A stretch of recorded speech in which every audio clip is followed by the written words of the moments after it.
சென்னையை அடுத்த திருமுல்லை வாயிலில் பள்ளியில் தீ விபத்து ஏற்பட்டுள்ள நிலையில் அது குறித்த கூடுதல் தகவல்களோடு செய்தியாளர் கன்னியப்பன் மீண்டும் இணைகிறார். அவரோடு பேசலாம்.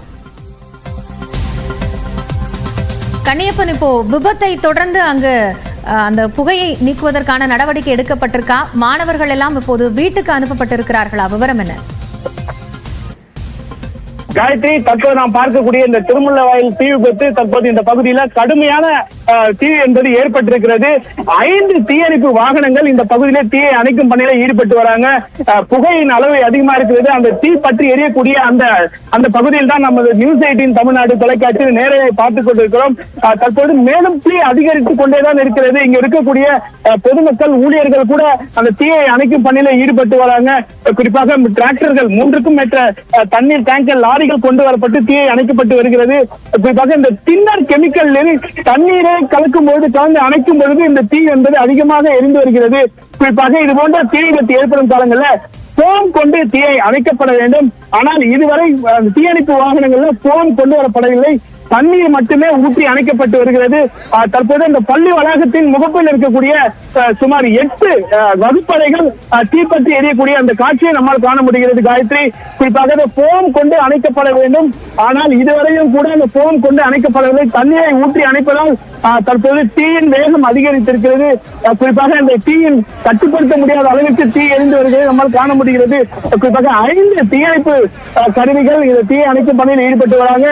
முழுவதுமே தண்ணீரை மட்டுமே பயன்படுத்தி தீ அணைக்கப்பட்டு வருகிறது. காயத்ரி, ஆனால் நம்ம போன் கொண்டு அணைக்கப்பட வேண்டும். தற்போது இங்க பதற்றமான ஒரு சூழ்நிலை என்பது ஏற்பட்டிருக்கிறது. தீ மேலும் அதிகமாக தீப்பற்றி எரியக்கூடிய அந்த காட்சியை நம்மால் காண முடிகிறது. இங்க இருக்கக்கூடிய சமூக ஆர்வலர்கள், இளைஞர்கள், அந்த பள்ளி அதிகாரிகள் கூட இந்த தீயை அணைக்கும் பணியில் ஈடுபட்டு வராங்க. அவர்களை தீயணைப்பு 108 அதிகாரிகள் தீயை அணைக்க வேண்டாம், தண்ணீரை கொண்டு அணைக்கக்கூடாது என கட்டுப்பாடு விதிக்கக்கூடிய அந்த காட்சியை நம்மால் காண முடிகிறது. இந்த தீயை அணைக்க போன் கொண்டு வந்திருக்கப்பட வேண்டும்.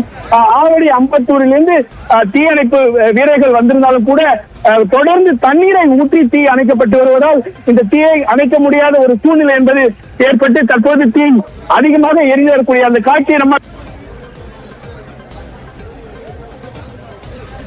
கன்னியப்பன், இப்போ ரசாயன குடோன்ல தீ விபத்து ஏற்பட்டு அது இந்த அளவுக்கு பரவுறதுனால அதை தடுப்பதற்கான அந்த ரசாயன கலவை தான் தேவைப்படுது அப்படின்னு குறிப்பிட்டிருக்கீங்க. அது தொடர்பாக அங்க இருக்கக்கூடிய தீயணைப்பு வீரர்களோட கவனத்திற்கு போயிருக்கா? இப்போ யாருக்கேனும் மருத்துவ உதவி தேவைப்படக்கூடிய பாதிப்பு ஏற்பட்டிருக்கா? குறிப்பாக இந்த அவசர உதவிக்காக 108 ஆம்புலன்ஸ்கள் வரவழைக்கப்பட்டிருக்கிறது.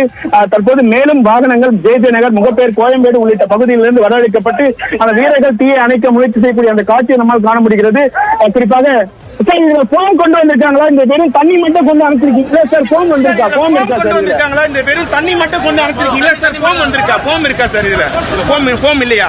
ஏன் போன் கொண்டு வரப்படல சார்?